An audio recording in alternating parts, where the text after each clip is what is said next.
Et je vais prendre le temps en cet automne. Bientôt, on va commencer le jeûne et prière. On se place dans 2 semaines devant le Seigneur et chercher sa vision, sa direction. Mais j'aimerais, au travers de Actes 15 et Actes 16, qui résument bien notre vision et qui résument bien l'histoire, le récit de l'Église Fusion jusqu'à présent, au travers de ces 2 chapitres-là, et en ce mois de septembre, le mois de la rentrée, le mois du commencement, du renouvellement, de début de plein de choses. C'est un automne très chargé, très occupé pour tout le monde. Et en même temps, Dieu aussi est très occupé. Dieu agit, il veut agir au travers de nous. Et je voulais prendre 2 dimanches pour rappeler et se mettre ensemble sur la vision du Seigneur. Et cette année, les 3 mots que le Seigneur m'a donnés pour vous résumer la vision. On pourrait en parler pendant des semaines et des semaines de ce que Dieu veut faire, de ce qu'il nous montre, etc. Je vais essayer de vous résumer ça en 2 messages avec ces 3 mots-là: fusion, infusion et diffusion. Et donc, vraiment, on croit que dans ces 3 mots-là, l'idée de la fusion unie pour un impact, ça nous amène et par l'infusion et la diffusion, on accomplit la vision de l'Église Fusion. C'est un peu ce que vous allez voir dans la progression de la pensée qu'on commence ce matin, qu'on termine la semaine prochaine. Et on commence avec fusion. Je ne sais pas si vous vous rappelez, je le rappelle au moins une fois par année, la définition et pourquoi on s'appelle Église Fusion. Donc, tout simplement dans le dictionnaire, la première définition simple de fusion, c'est l'union de différents éléments. Évidemment, ça touche notre histoire, où est-ce que en avril 2014, 2 églises se sont jointes ensemble. Mon église qui était à Waterloo à l'époque, avec l'église de Pasteur Serge, l'Assemblée de la Parole de Dieu, et nous sommes devenus une église. Et 2 mois plus tard, une autre église s'est jointe à nous. Et puis, donc, l'union de différents éléments, nous sommes l'Église Fusion. Mais la deuxième définition en physique est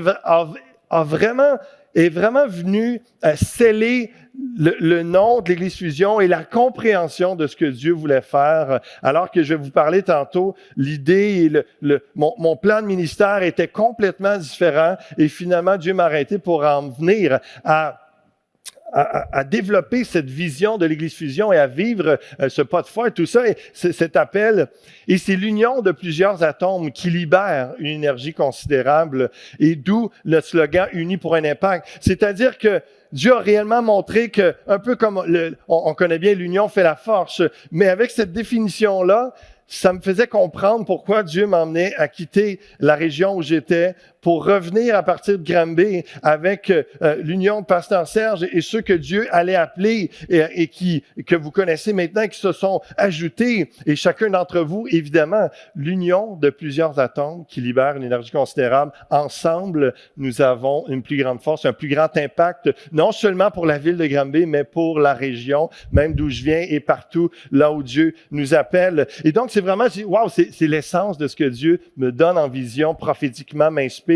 Et lorsque j'ai vu la définition en physique de la fusion, j'ai dit, c'est ça, c'est exactement ça, unis pour un impact. Donc, on va, si vous pouvez tourner avec moi, c'est un récit, donc je vais pas mettre les paroles à l'écran. Vous pouvez suivre avec vos téléphones, c'est gratuit les applications de la Bible, ou sinon vos Bibles papier, vous savez, ça existe encore, et c'est toujours très utile. Et j'ai toujours, oui, toutes sortes de Bibles sur mon téléphone, mais la Bible papier, c'est autre chose. Ça fait old school, mais c'est vraiment c'est une autre approche, c'est bon, ayez toujours une Bible, électronique ou papier sur vous, c'est toujours bon. En passant, une petite parenthèse justement en disant ça, en rappelant l'importance de la lecture de la Bible, puis d'avoir toujours une Bible sur soi, j'ai terminé la série sur les clés de lecture de la Bible. On a vu 7 ensemble, on aurait pu en parler de plus, mais je pense que vous avez l'essentiel d'une compréhension de l'ensemble de la Bible pour vous aider à comprendre la Bible sur églisefusion.tv. Vous avez toute la série des 6 messages qui comportent 7 clés pour comprendre et pour aider à la lecture de la Bible.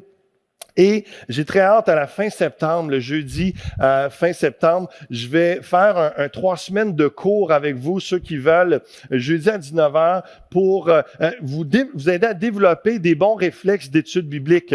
Ce qu'on va faire, c'est qu'au lieu que je vous enseigne pendant 1 heure, c'est que je vous parle 5 minutes, je vous dis des trucs. Après ça, on ouvre la Bible ensemble, puis je vous enseigne comment un pasteur, un prédicateur, un étudiant de la parole étudie la Bible pour être encouragé, inspiré, pour comprendre ce que Dieu est en train de nous dire et pour ceux qui ont l'occasion d'animer, d'enseigner dans les petits groupes ou simplement votre famille, vos voisins, etc. Donc, ça va vous équiper. Ça va être très interactif. Je vais être à l'écoute. Je vais vous poser plein de questions pour que vous puissiez chercher, comprendre vous-même et je vais vous guider sur les pièges, sur comment bien interpréter, comment ne pas interpréter de telle façon et pourquoi. Donc, vraiment, ça va être simple. Je vais vous donner des outils électroniques également gratuits pour vous aider à étudier la Bible. Soyez là. Mettez ça dans votre agenda. Le dernier jeudi de septembre, on commence au moins pour 3 semaines. Et si les gens demandent plus, on fera peut-être une 4e semaine. Mais je pense qu'en 3 semaines, on va pouvoir capter l'essentiel. Donc, Acte 15, je commence la lecture et je vous rappelle, c'est le récit qui décrit la fusion, l'infusion et la diffusion. On va à peine entrer dans le chapitre 16, mais on va s'y attarder plus la semaine prochaine. Quelques hommes venus de la Judée enseignaient les frères en disant, « Si vous n'êtes circoncis selon le rite de Moïse, vous ne pouvez être sauvés. » Paul et Barnabas eurent avec eux un débat et une vive discussion et les frères décidèrent que Paul et Barnabas et quelques-uns des leurs monteraient à Jérusalem vers les apôtres et les anciens pour traiter cette question. Le contexte, c'est que moi, je vais vous parler de la fusion, de l'unité, de l'union. Dans la Bible, combien de fois, et dans l'Église primitive, la première Église avec les apôtres qui étaient là, ils ont eu maints sujets de division, mais ils sont restés unis et on va s'inspirer du contexte d'unité, comprendre comment ça se travaille, comment ça se bâtit l'unité et comment nous, le comité pastoral, on approche les différents sujets, les différentes crises pour rester unis parce que s'il y a quelque chose qui nous identifie, qui fait en sorte que nous sommes l'Église Fusion, c'est évidemment l'union, c'est l'unité.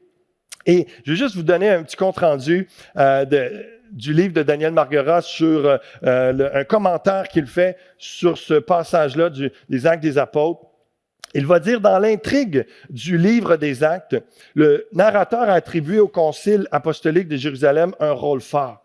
Acte 15, c'est ce qu'on appelle le concile de Jérusalem où les apôtres se sont mis ensemble puis on dit on a un problème théologique, il y a une crise, il y a un conflit qui est là, on va se mettre ensemble, on va en parler, on va trouver une solution et puis ça va devenir un enseignement, une direction pour l'Église et pour garder l'unité.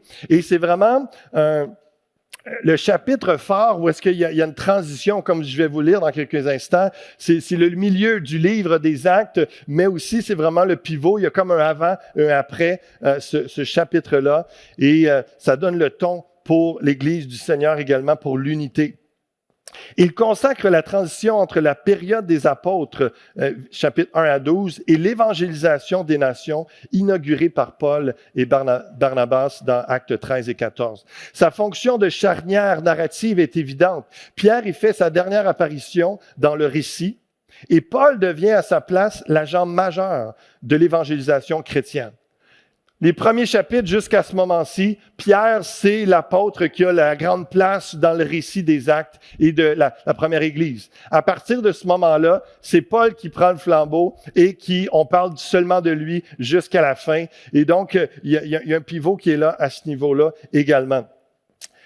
Donc, ensuite de ça, l'agent majeur de l'évangélisation chrétienne, la figure des apôtres qui a dominé jusqu'ici le récit, on parle de Pierre, disparaît désormais au profit des anciens. Jérusalem s'efface définitivement au profit d'Antioche. Donc, on ne parle plus que le centre, la grande église, et n'est plus Jérusalem, c'est rendu Antioche. Et ce qui est beau, comme l'église du Seigneur aujourd'hui partout dans le monde, c'est que l'église d'Antioche, elle est multiculturelle.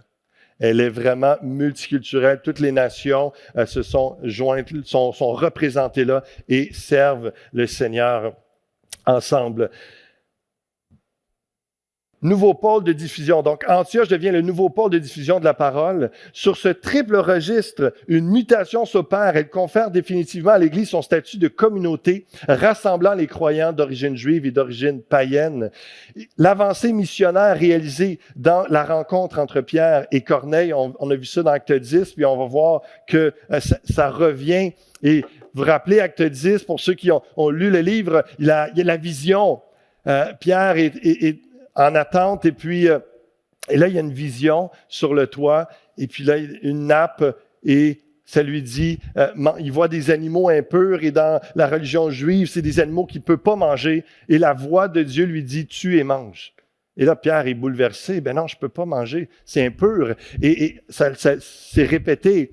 Et puis ensuite de ça, Dieu lui amène, c'était pour le préparer, Dieu l'amène à donner l'Évangile, à partager la bonne nouvelle de Jésus-Christ à des non-juifs. Et c'est pour lui, c'est nouveau, c'est la première fois que la pensée de la bonne nouvelle du peuple de Dieu, c'est pas juste les Juifs, ça s'ouvre aux non-juifs. Et là, la question dans Acte 15, elle revient encore. Il y a des Juifs qui disent, mais oui, c'est correct qu'il y ait des non-juifs qui viennent à la connaissance de Christ et qui soient participants du peuple de Dieu, mais il faut qu'ils rentrent dans la religion juive.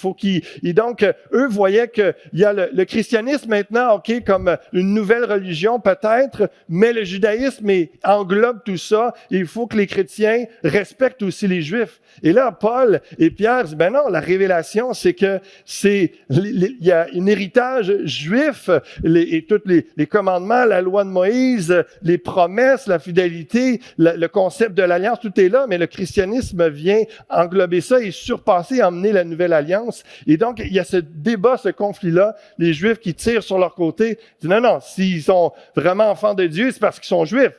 Ils peuvent croire au Messie, je comprends, mais ils sont Juifs. Et là, ils disent non, Juifs, non-Juifs, ça n'a pas rapport, il faut croire en Jésus-Christ. Donc, le débat est là, et c'est très sérieux. C'est une crise identitaire, c'est une crise sociale, c'est une crise culturelle, c'est une crise théologique, et c'est tellement important de s'arrêter.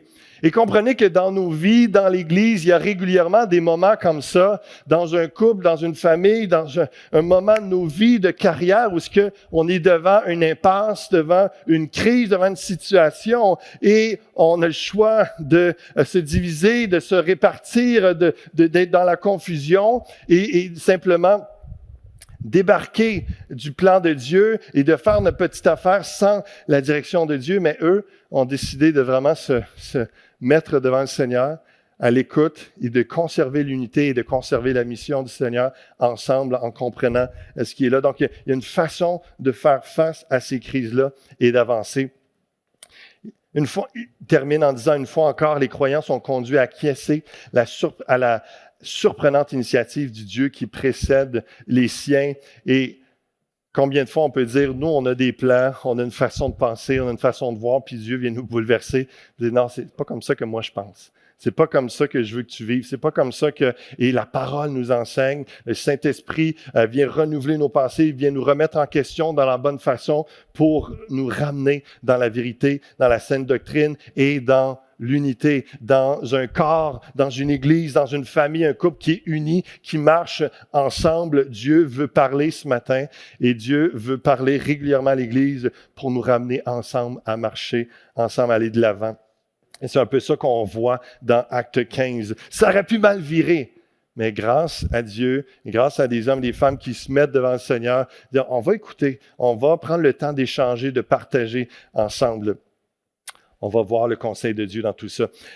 Après avoir été accompagnés je retourne dans Acte 15, verset 3. Après avoir été accompagnés par l'Église, ils poursuivirent leur route à travers la Phénicie et la Samarie, racontant la conversion des païens. Ils causèrent une grande joie à tous les frères. Arrivés à Jérusalem, ils furent reçus par l'Église, les apôtres et les anciens, et ils racontèrent tout ce que Dieu avait fait avec eux. Alors quelques-uns du parti des pharisiens qui avaient cru se levèrent en disant qu'il fallait circoncire les païens et exiger l'observation de la loi de Moïse. Ça, c'est le critère. Pour être juif, tu dois, j'allais dire le mâle, c'est ça, l'enfant mâle à 8 jours devait être circoncis. C'était le signe physique qu'il était partie prenante du peuple juif. Et un non-juif, un grec d'une autre nationalité qui se convertit au judaïsme, il doit croire évidemment à toute la loi de Moïse, mais également se faire circoncire pour prouver ça. Et là, c'est là qu'il y a cette tension qui est là. Mais si c'est vraiment des enfants de Dieu, faisant partie du peuple de Dieu, il faut qu'ils soient circoncis. Puis là, Pierre et Paul sont là. Je comprends, c'est tout notre héritage, mais là, comprenez que c'est la transition de la nouvelle alliance. C'est en train de s'instaurer, c'est tout nouveau, un peu comme quelqu'un qui entre à l'église, que là, il commence à entendre la parole de Dieu pour les premières fois, les balbutiements, et puis là, il y a encore ses concepts, ses réflexes, son intelligence n'est pas renouvelée encore, il y a sa façon de penser, de vivre anciennement, et là, il donne sa vie au Seigneur, il commence à avancer, et là, il y a un peu de, oui, OK, la grâce de Dieu, mais il faut que je fasse des choses pour mériter quand même que Dieu m'aime, pour que je donne un peu de raison de m'aimer. Donc, il y a un peu et c'est ça qu'ils vivent dans un autre terme, dans un autre contexte. Et combien on a besoin de laisser Dieu œuvrer dans nos cœurs, nous changer et ne pas rester stif, rigide sur notre passé, sur nos croyances ou connaissances passées, mais de laisser Dieu nous amener ailleurs. Ça faisait des siècles et des siècles que le peuple juif pensait d'une certaine façon. Et là, Jésus, le Messie, tant prophétisé, annoncé, arrive. Et là, ça bouleverse tout le monde. Et là, ils sont en train d'arrimer les choses, sont en train d'essayer de comprendre ce qu'il va faire. Et comprenez, je vous explique tout ça parce que c'est la réalité d'une Église. Où est-ce que régulièrement, il y a des crises, des sujets, des questionnements, des débats, tout ça. Et parce que Dieu amène des nouvelles personnes, parce que Dieu nous amène de nouveaux concepts, des choses, des sujets éthiques. En 2021, on parle de sujets qu'on parlait pas il y a 10 ans, 20 ans. Et donc, on doit continuellement se re-questionner, regarder dans les Écritures qu'est-ce que Dieu dit à propos de tel sujet. Et puis, on peut penser à l'identité du genre, on peut penser à l'homosexualité, on peut penser à toute la réalité des gens, comment ils voient leur identité sexuelle aujourd'hui, et puis toutes ces réalités.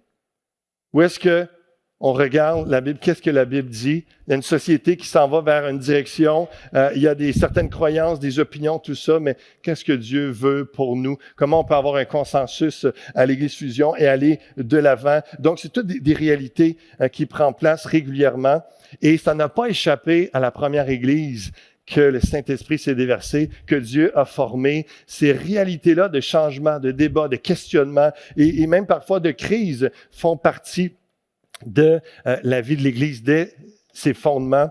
La crise sanitaire qu'on vit partout dans le monde et tous les questionnements, les débats, les émois que ça a emmené. Vous savez quoi? Même si on n'aime pas ça, puis on espère que tout le monde soit en santé, béni, etc., tout ça nous aide à avancer.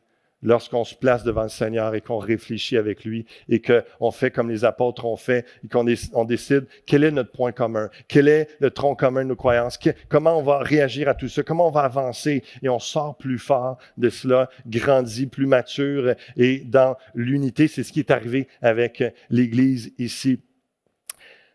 Alors, quelques-uns du parti des pharisiens qui avaient cru se levèrent, disant qu'il fallait circoncire les païens, exiger l'observation de la loi de Moïse. Les païens, c'est les non-juifs. Les apôtres et les anciens se réunirent pour examiner cette affaire. Une grande discussion s'est engagée. Ça, en voulant dire, ça brassait dans la cabane, c'est en québécois. Et ça parlait fort. Il y avait toutes sortes d'idées qui se brassaient. Puis là, Pierre a vu le temps de, OK, je vais me lever, là, je vais prendre la parole. Et il y a une inspiration qui est là, puis il va dire, « Hommes, frères, vous savez que dès longtemps, Dieu a fait un choix parmi vous, afin que par ma bouche, les païens entendissent la parole de l'Évangile et qu'ils crussent. » Il fait référence à Acte 10, la vision qu'il a eue à Corneille, et pour la première fois, Dieu disait à un Juif, va parler à un non-Juif de l'Évangile. Pour que les païens entendissent la parole de l'Évangile et qu'ils crussent. Et Dieu, qui connaît les cœurs, leur a rendu témoignage en leur donnant le Saint-Esprit comme à nous. Il n'a fait aucune différence entre nous et eux, ayant purifié leur cœur par la foi. Le cœur de Dieu est en train d'être révélé dans cette crise-là, où est-ce que Dieu n'est pas juste pour les Juifs, il est pour toutes les nations. Toutes les nations sont égal, toutes les couleurs de peau sont égales, sont voulues, sont aimées de Dieu. Et dans l'Église, il doit y avoir toutes les différences qui s'unissent ensemble et qui se soient reconnues. J'aime bien le verset 9, il n'a fait aucune différence entre nous et eux, ayant purifié leur cœur par la foi. Vous savez, au-delà des nationalités, c'est toujours troublant pour un pasteur de voir des fois que quelqu'un, ça fait 10 ans, 20 ans, 30 ans qu'il est à la foi, puis il voit dans sa tête vraiment comme il y a nous et il y a eux. Eux étant le monde, les païens, les gens qui ne croient pas au Seigneur, qui ne sont pas sauvés, les rebelles, les peu importe comment les gens, les pécheurs.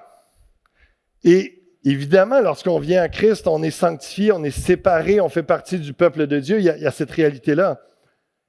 Mais ce que je veux vous emmener, c'est que l'apôtre Pierre est en train de dire que l'Évangile est pour tout le monde. Et que peu importe où nous sommes rendus dans notre vie chrétienne, il n'y a jamais une distance qui doit être prise que nous, les bénédictions, le salut, ça c'est pour nous. Eux autres, ils ne sont pas comme nous. Eux autres, ils ne l'ont pas. Eux autres, non, c'est nous à créer le pont, à aller vers eux et d'aller vraiment de reconnaître que si Dieu agit en nous, il veut agir en eux. Et de vraiment faire en sorte que le eux et le nous deviennent juste un nous. Pas trop perdu avec les pronoms, ça va. Et vraiment, c'est l'essentiel. Et je vous le dis, c'était un peu triste des fois de jaser avec des vieux chrétiens ou une vieille chrétienne, puis qui ont complètement perdu le sens de la mission. Et qu'ils ont comme peur des étrangers. Et là, je parle de non-croyants. Alors que notre cœur, notre compassion doit être continuellement de dire, hey, si un jour Dieu est venu me sauver, moi, pécheur, et qu'il a dû pardonner tous mes péchés, que j'ai compris que j'étais pécheur, eux autres aussi ont le droit à cette grâce, cette bonne nouvelle. Et Pierre est en train de prêcher dans ce sens-là aussi, à dire aux Juifs, hey, vous demandez quelque chose que nous, on n'a même pas supporté. Vous demandez quelque chose que Dieu nous donne dans sa grâce d'être pardonné sans qu'on ait à être circoncis, à faire tout ça, à respecter toutes ces règles-là, toutes les autres mesures. Puis là, on est-tu correct? Dieu, ça va? On est libérés de ça. Puis vous imposeriez ça aux autres. Et ou si je reviens dans notre actualité, pourquoi on empêcherait aux autres de recevoir la grâce de Dieu? Ils sont trop pécheurs? Ils ont trop fait de mauvais coups? Est-ce qu'on a oublié d'où on vient? Est-ce qu'on a oublié qui on était avant de connaître Christ? Et je vais continuer là-dessus plus avec le prochain message sur la diffusion, mais vous aurez déjà eu un avant-goût du cœur qui est dans la vision, l'Église Fusion, mais qui provient de la parole de Dieu. Maintenant donc, pourquoi tentez-vous Dieu en mettant sur le cou des disciples un joug que ni nos pères, ni nous n'avons pu porter? Mais c'est par la grâce du Seigneur Jésus que nous croyons être sauvés de la même manière qu'eux. Toute l'assemblée garda le silence et l'on écouta Barnabas et Paul qui racontèrent tous les miracles et les prodiges que Dieu avait fait par eux au milieu des païens, des non-juifs. Lorsqu'ils eurent cessé de parler, Jacques prit la parole et dit, « Hommes frères, écoutez-moi, Simon a raconté comment Dieu a d'abord jeté le regard sur les nations pour choisir du milieu d'elles un peuple qui porta son nom. » Et avec cela s'accordent les paroles des prophètes selon qu'il est écrit. Et là, c'est intéressant parce que Pierre, il vient de raconter une expérience qu'il a vécue avec l'Esprit, la vision et la conclusion, les fruits, le résultat des non-juifs pour la première fois sont venus être sauvés. Le Saint-Esprit les a remplis, sont devenus enfants de Dieu comme nous, Juifs. Wow, c'est nouveau! Donc, Dieu est en train de m'enseigner quelque chose de nouveau. Et Jacques, lui, il va utiliser la parole de Dieu, les Écritures pour appuyer l'autorité. Et c'est ça qui est intéressant parce qu'on voit, et c'est la même réalité dans la vie de tous les jours, dans les conflits, les crises, les débats, les réflexions. On doit, d'un côté, s'appuyer sur la parole de Dieu et regarder qu'est-ce que Dieu m'a dit, qu'est-ce qu'il m'a fait expérimenter dans ma vie, qu'est-ce qu'il m'a donné à moi qui pourrait donner aux autres. Donc, de voir avec notre expérience, pas les pensées humaines, la société, etc., mais juste de voir qu'est-ce que Dieu m'a révélé à moi, m'a fait comprendre dans ma vie chrétienne. Et donc, il y a un partage entre Pierre et Jacques et tous les autres de l'expérience et appuyé sur la parole de Dieu. Les deux vont ensemble. Si l'expérience ne fitterait pas avec la parole de Dieu, évidemment, c'est la parole de Dieu qui montrait que l'expérience, elle est pas bonne, elle est malsaine. Donc, mais c'est intéressant de voir l'équilibre entre les deux. Et c'est comme ça qu'on vient appliquer, qu'on vient dans l'actualité et d'ajuster l'Église et nos vies, nos relations.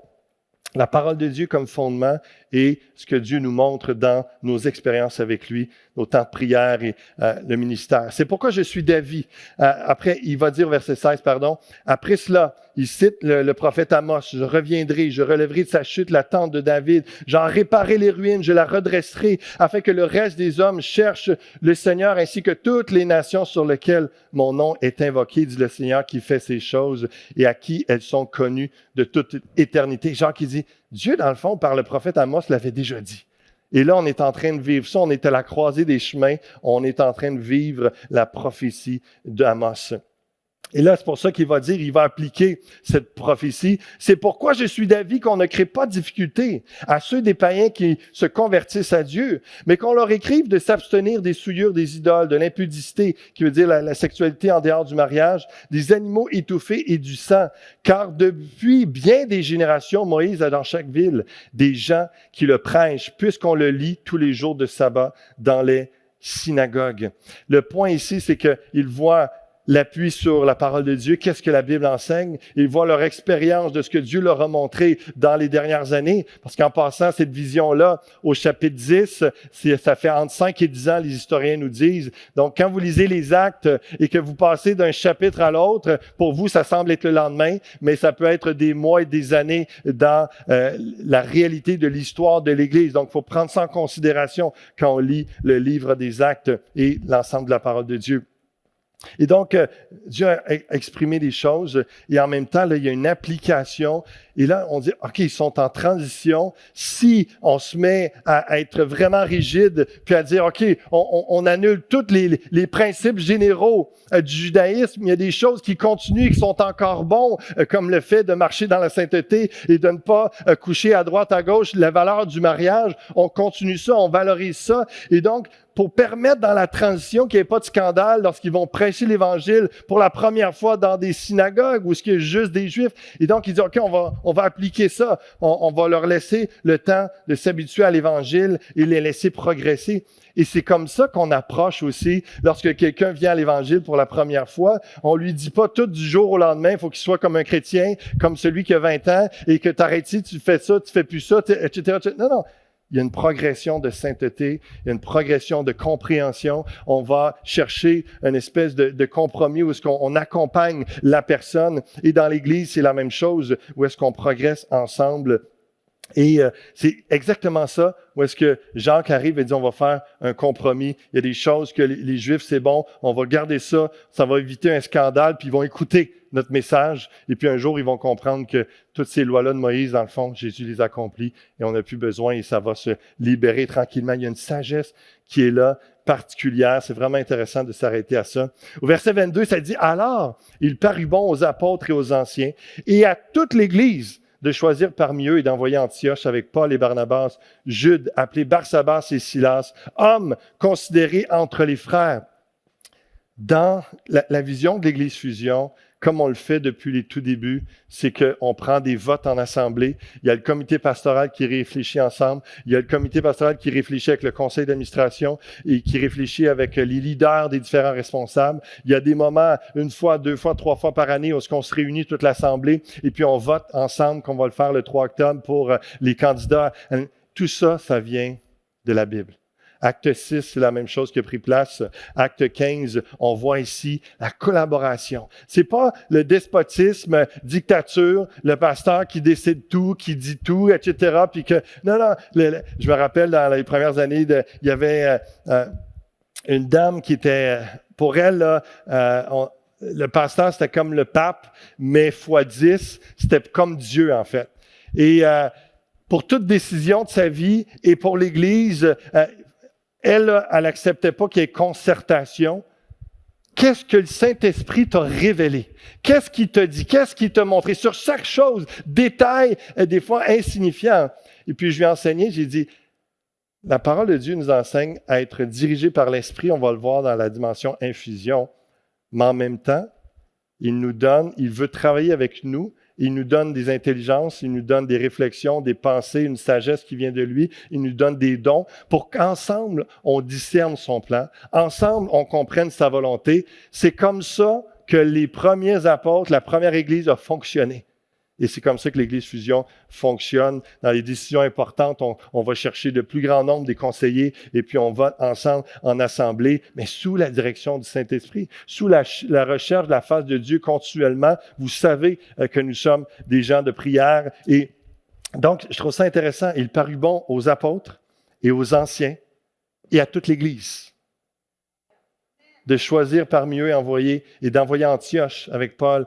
Et donc, et c'est ça, fusion, c'est l'unité, c'est la concertation, c'est d'aller chercher les meilleures idées possibles ensemble, en collaboration, en réflexion et régulièrement. Si vous êtes leader de l'Église, vous savez combien de fois on vous a parlé, il y a eu des échanges, il y a eu des réflexions ensemble, conseil d'administration, comité pastoral. Et là, dans le 16, on commence à avoir des rencontres plus régulières, comité de direction, le comité pastoral aux 2 mois qui va se rencontrer avec les différents leaders, parler de la vision, échanger, savoir les nouvelles des uns des autres, prier les uns pour les autres et vraiment avancer ensemble parce que fusion, c'est ça. Fusion, c'est l'unité, c'est la concertation. On grandit ensemble et on discerne le plan de Dieu ensemble. C'est pas juste moi qui vous dis tout quoi faire et que personne a son mot à dire, non. Je me rappelle dans les tout débuts, dans le choix du nom, on était à 30-40, où est-ce qu'on a eu un brainstorming, on a eu des réflexions, on a échangé les valeurs de l'Église. L'Église est née comme ça. Elle a été bâtie sur le fondement de l'unité, de la concertation, comme on voit ici dans Acte 15. Et là, on voit que donc ils sont Paul et Barnabas avec une gang s'en vont voir ceux qui ont été troublés, qui se sont fait dire hey, t'es chrétien, oui, mais là faut que tu te fasses circoncire là, si tu veux être un vrai enfant de Dieu. Et là, je pensais que c'était la grâce de Dieu. Et combien on a besoin de frères et sœurs régulièrement qui vont aller voir des gens qui se sont fait dire quelque chose de mensonger, qu'ils ont troublé. Et puis là, je pensais que j'étais un enfant de Dieu. Je pensais que j'étais correct. Je pensais que moi je croyais que Jésus, la grâce de Dieu. Puis là quelqu'un, oui, c'est ça. Oui, c'est ça. Laisse faire telle personne qui t'a induit en erreur, etc. Et donc, merci aux frères et sœurs qui font ça, qui enseignent la vérité, qui libèrent les gens de joug dans l'Église. Donc, on voit qu'au verset 28, ça revient encore une fois dans la lettre que les apôtres décident d'envoyer à ceux qui ont été blessés par ces commentaires. Dit, regarde, on a réfléchi ensemble, on a trouvé une solution. Voici c'est quoi la résolution du conflit. Puis encore, verset 28, il va dire dans la lettre, « Car il a paru bon au Saint-Esprit et à nous. » Ça, c'est l'Église. Ça, c'est la vraie vie chrétienne. C'est pas juste Dieu on regarde Dieu, mais écoute, s'il arrive pas ça dans notre vie ou dans l'Église, c'est parce que tu fais rien. Dieu, qu'est-ce que tu fais? Qu'est-ce qui arrive, Saint-Esprit? Qu'est-ce que tu fais? T'agis pas? Non. Puis c'est pas l'autre opposé non plus. Jamais de prière, jamais de dimension prophétique, jamais de consultation, vraiment de jeûne et prière, tout ça. Puis de dire, bon, let's go, on se retrousse les manches, on travaille, on fait, il y a plein de projets qu'on va faire, etc. Ça va être glorieux, ça va être beau, etc. Puis là, on s'essouffle, on n'arrête pas, on charge nos agendas avec toutes sortes de choses humaines, des bonnes idées, mais que Dieu n'a même pas été consulté. Donc, dans nos vies, dans nos familles, nos couples, dans les décisions importantes de nos vies, en situation de crise, qu'est-ce que Dieu vous dit? Et qu'est-ce qu'en consultation avec des gens que vous allez choisir de choix, peut vous aider, qui ont une maturité chrétienne, qu'est-ce qu'eux vous disent également? Quelle est la sagesse qui sort de là? Il a paru bon au Saint-Esprit à nous de ne vous imposer d'autres charges que ce qui est nécessaire. Et il continue dans ce sens-là. Et là, ça dit au verset 30, « Ayant donc pris congé de l'Église, allèrent à Antioche, ils remirent la lettre à la multitude assemblée. Après l'avoir lu, les frères furent réjouis de l'encouragement qu'elle leur apportait. Jude et Silas, qui étaient eux-mêmes prophètes, les exhortèrent et les fortifièrent par plusieurs discours. Au bout de quelque temps, les frères les laissèrent en paix retourner vers ceux qui les avaient envoyés. Toutefois, Silas trouva bon de rester. Paul et Barnabas demeurèrent à Antioche, enseignant et annonçant avec plusieurs autres la bonne nouvelle de la parole du Seigneur. Et c'est ça la beauté que dans l'unité, la finalité de tout ça, de fusion, c'est pas juste d'être unis puis on est donc bien ensemble. Non, on est unis pour propager la bonne nouvelle. On est unis pour accomplir la mission, puis être en paix. Et comme Acte 9.31 nous dit, l'Église était en paix dans la Judée, en Samarie, partout. Et puis, il marchait dans la crainte du Seigneur et l'Église s'accroissait par l'assistance du Saint-Esprit. La parole de Dieu se répandait, l'œuvre de Dieu se faisait dans la paix et l'unité. Merci Seigneur pour ça. Donc, tout ça pour dire que l'unité se travaille, se réfléchit. Vous savez, il y aura toujours des sujets à division, mais certains sujets servent à nous rassembler et nous fortifier par l'échange d'idées. D'autres sujets, on ne doit même pas débattre là-dessus. Il y a tellement de sujets qui pourraient nous diviser, qui ne sont même pas essentiels. S'il y a quelque chose qui identifie l'Église Fusion, c'est le désir de cette unité-là autour de Jésus-Christ et des essentiels de la parole. Je me rappelle d'avoir entendu le témoignage de plusieurs années, une Église qui s'est divisée sur le sujet du parfum. Il y avait une gang qui disait, on peut mettre du parfum, Dieu veut ça. Puis il y a d'autres qui disaient, non, c'est pas bon, c'est du monde, le parfum, on met pas ça. S'il vous plaît. Ici, vous pouvez être certain qu'on n'adressera pas ce genre de sujet-là. On laisse une liberté. Mettez le parfum que vous voulez. Mais mettez-en. Il y a des gens je me rappelle au début de la première église que j'ai implantée à Waterloo, quelque chose que j'avais jamais pensé. Pour moi, c'était une évidence. C'était de mettre une enseigne sur la bâtisse, de dire on a loué là, on s'affiche, on s'identifie. Il y avait un groupe qui était là avec moi au début, puis ils m'ont dit mais pourquoi tu veux mettre une enseigne? C'est l'onction de Dieu qui attire les gens. Claire.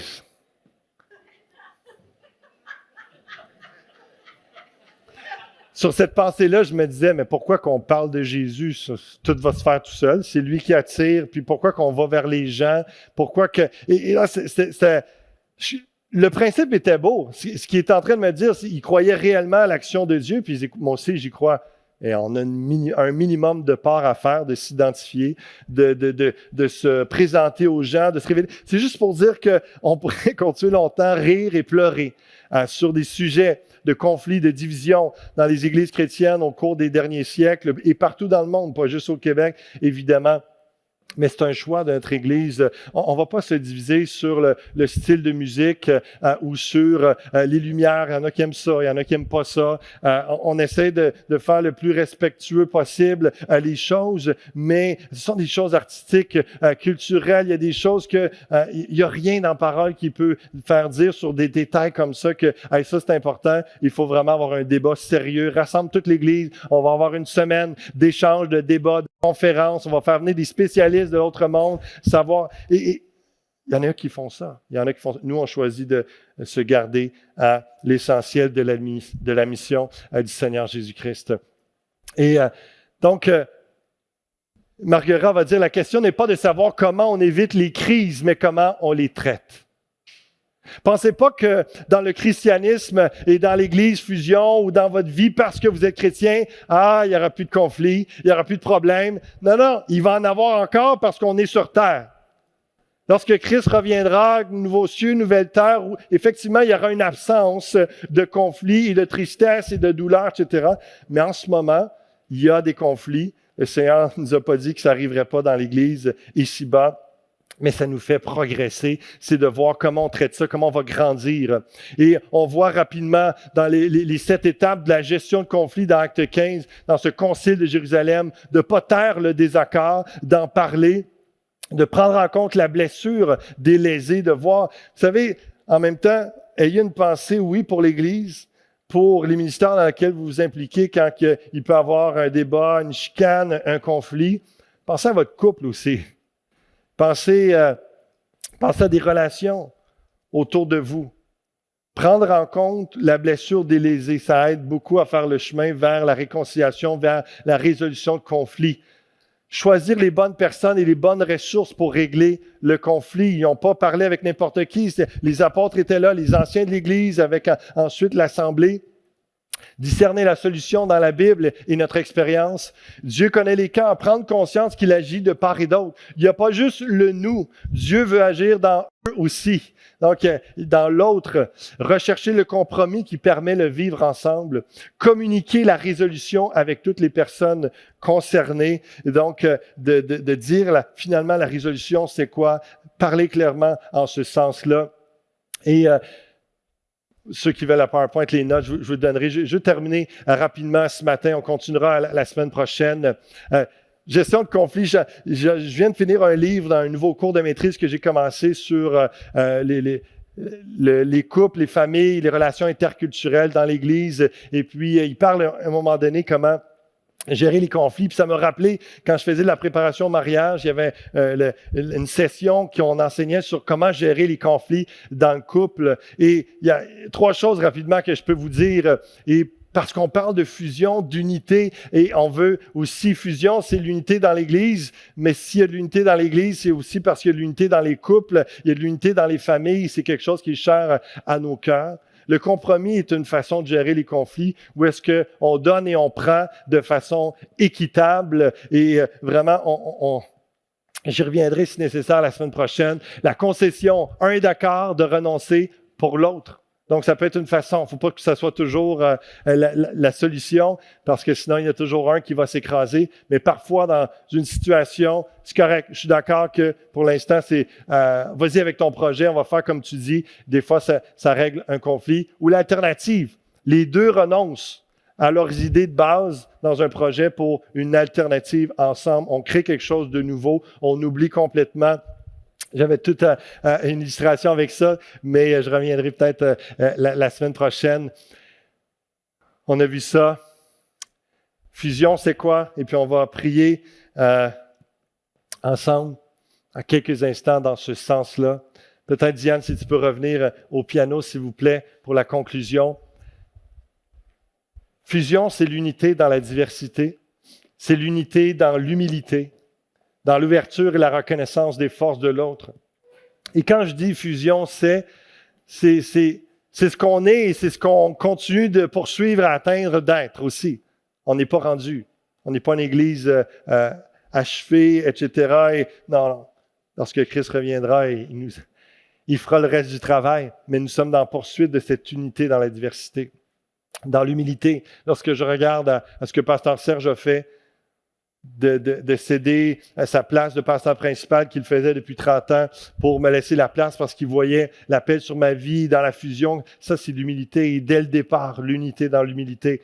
Ça m'a tellement touché, ça nous a tellement touché qu'on fonctionne comme ça. L'unité dans l'échange et une communication claire. L'unité par l'esprit et en cherchant sa pensée, la pensée de Dieu. Fusion, c'est uni pour un impact, pour une cause, une mission, celle de répandre la bonne nouvelle de Jésus-Christ. Le psaume 133 qui nous dit « Oh, qu'il est agréable, qu'il est doux pour des frères de demeurer ensemble. » De demeurer ensemble. Amos 3.3 qui dit « Deux hommes marchent-ils ensemble sans s'être mis d'accord? » D'où l'utilité de prier ensemble, de jaser ensemble, d'échanger. Si on va aller dans la même direction, il faut être là aux assemblées, il faut écouter, il faut partager. Lorsqu'il y a des réunions spéciales, on échange, on partage, on écoute ce que l'autre dit, on donne son idée également. Deux hommes marchent-ils ensemble sans s'être mis d'accord? Si Serge et moi, lors de ce premier déjeuner, puis après ça, toutes les rencontres qui ont suivi, si on ne s'était pas mis d'accord avec la pensée de Dieu, il n'y aurait même pas de fusion.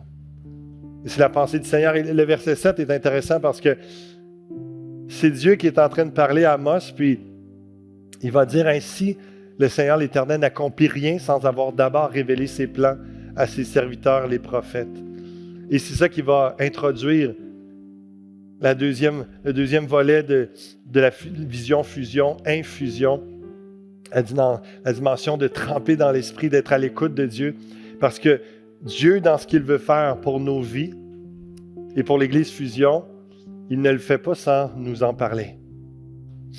C'est pour ça que le verset dit « Deux hommes marchent-ils ensemble sans s'être mis d'accord? » Dieu dit « Comment est-ce que mon peuple pourrait marcher en accord avec moi si on ne se met pas d'accord ensemble, s'il n'entend pas ma voix, mon plan? » Et donc, l'importance à l'Église Fusion d'être d'accord avec Dieu, et d'être d'accord ensemble, de se concerter et de décider d'aller de l'avant ensemble pour l'accomplissement de la vision du Seigneur. Quelle bénédiction, notre comité pastoral, d'avoir toutes sortes d'échanges. Et s'il y a une chose que Dieu nous a rappelé dans la dernière année et demie minimum, avec toute la crise qu'on vit mondialement, c'est de combattre le bon combat de la foi. Encore une fois cette semaine, dans le comité, on se parlait, puis une pensée qui est revenue, c'est qu'il y a plein de sujets, plein de débats, il y a du militantisme de toutes sortes de façons au Québec et partout dans le monde. Et on ne voit pas que l'Église doit commencer à militer pour aller chercher des libertés, pour aller chercher des choses qui n'ont pas rapport avec le bon combat de la foi. Et vraiment, c'est encore cette pensée qui nous continue tout le temps et c'est d'un commun accord de dire faisons attention, gardons-nous de battre et de se combattre et de débattre des choses qui n'ont pas rapport avec la mission de Jésus-Christ, de partager la bonne nouvelle à toutes les nations. Nous sommes bergers, parfois bergers allemands pour protéger le peuple de Dieu. C'est la réalité et notre mandat, notre devoir. Mais à tous, soyons des protecteurs et des bâtisseurs de l'unité. Marchons dans l'amour et la vérité. C'est pas vrai que d'aimer, c'est de jamais dire la vérité. Ça se dit entre frères et sœurs dans l'amour, ce qu'on pense, ce qu'on ressent, Il faut écouter aussi l'autre partie. Mais si vous voulez marcher dans de saines relations et régler les choses, il faut que ça soit dans l'amour, mais la vérité aussi. Dire les vraies choses et aller de l'avant ensemble, c'est ce qu'on s'efforce de faire à l'Église Fusion. Et je termine avec ça. Ce qui nous unit, ce n'est pas que nous avons le même âge, que nous venons du même milieu, que nous avons toutes les mêmes opinions, les mêmes goûts, que nous avons les mêmes couleurs de déco, les mêmes chants, les mêmes activités. Non, ce qui nous unit, c'est notre foi en Jésus-Christ. Et ça, c'est vraiment quelque chose que l'on chérit. Ça paraît simple, mais continuellement, on doit revenir à ça ici.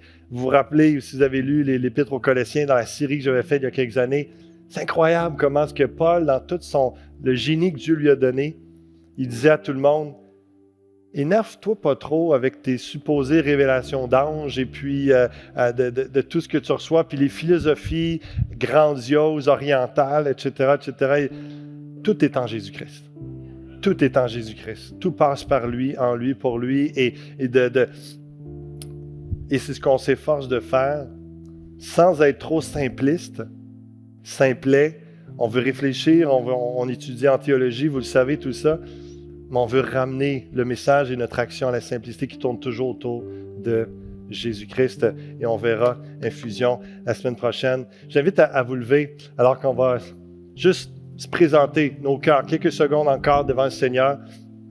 Et je vous invite à prier pour l'unité de l'Église. Je vous invite dans les prochaines secondes, en même temps que je suis en train de vous guider dans la prière en ce moment même, commencez à prier pour l'unité de l'Église, que Dieu nous garde et que nous soyons nous-mêmes et que vous soyez des bâtisseurs d'unité, des gardiens de l'unité, que vous soyez des protecteurs de votre frère, de votre sœur, dans le sens que vous voulez tout faire pour que s'il y a conflit, crise, ça soit résolu dans la paix, dans l'amour, dans l'harmonie, afin qu'on se mette d'accord et qu'on marche ensemble, centrés sur Jésus-Christ. Si vous voyez une division, une séparation, des risques de séparation, de division dans l'Église, dans votre couple, dans votre famille, dans les familles autour de vous, intercédez pour eux. Intercédez pour eux en ce moment même. Vous savez combien les derniers mois ont été difficiles pour plusieurs et combien, peu importe l'année, la décennie, les couples sont régulièrement attaqués.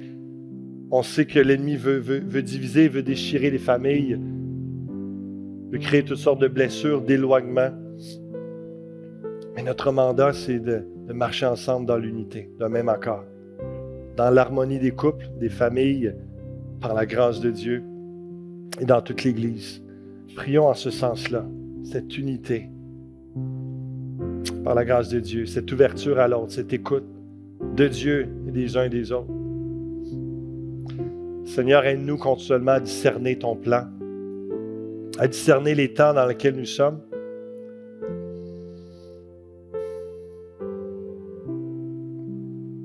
De nous de se mettre d'accord avec toi. d'être à l'écoute de ce que tu révèles, parce que merci, dans ta grâce, tu as choisi de ne pas faire les choses seul. Dans n'importe quel ministère, dans ta mission à travers le monde, et même dans chacune de nos vies personnelles, dans nos couples, nos familles, tu n'as jamais dit que tu voulais tout faire tout seul. Et une des preuves, c'est ce texte d'Amos qui dit que tu ne fais rien sans avoir révélé tes plans à tes prophètes. Et dans cette nouvelle alliance, tu nous permets d'être en contact direct avec toi et d'entendre ta voix. Que tout le monde veut recevoir comme des messagers, comme des prophètes, une parole qui vient de toi. Et des fois, c'est pour l'Église, pour l'éducation, l'encouragement, l'exhortation. Des fois, c'est simplement pour un message que tu nous donnes de ce que tu vas faire dans nos vies ou pour notre couple, notre famille, Seigneur. Garde-nous dans l'unité.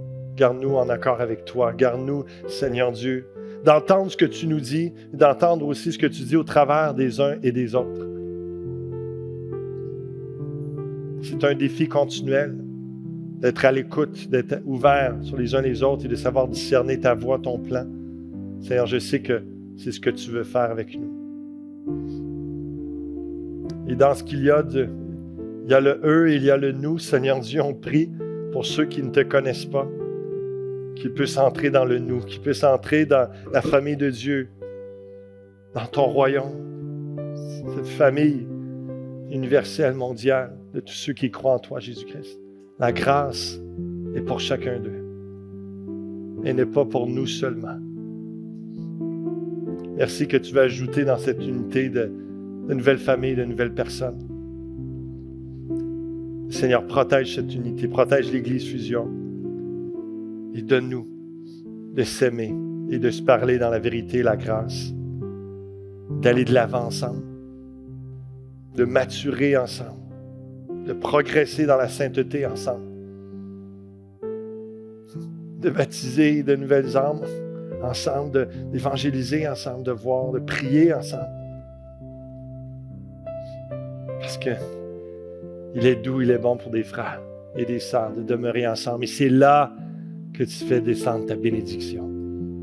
Alléluia. Merci pour l'amour fraternel, la communion fraternelle, l'unité que tu vas encore renforcer dans cette Église. Bénis les couples, mon Dieu, les familles. Attire-les tous à toi. Restaure des cœurs. Amène du pardon. Amène de l'espérance. Amène-les à trouver les bonnes ressources, comme on a vu dans Acte 15, de consulter les bonnes personnes. Jésus. Ton nom soit loué et glorifié. Prépare nos cœurs à ce qui s'en vient cet automne et au message de la semaine prochaine. On veut être guidé par toi. Remplis ton Saint-Esprit. À toi toute louange, honneur et gloire. Bénis l'Église Fusion, mon Dieu. Amen et amen. Que Dieu vous bénisse abondamment.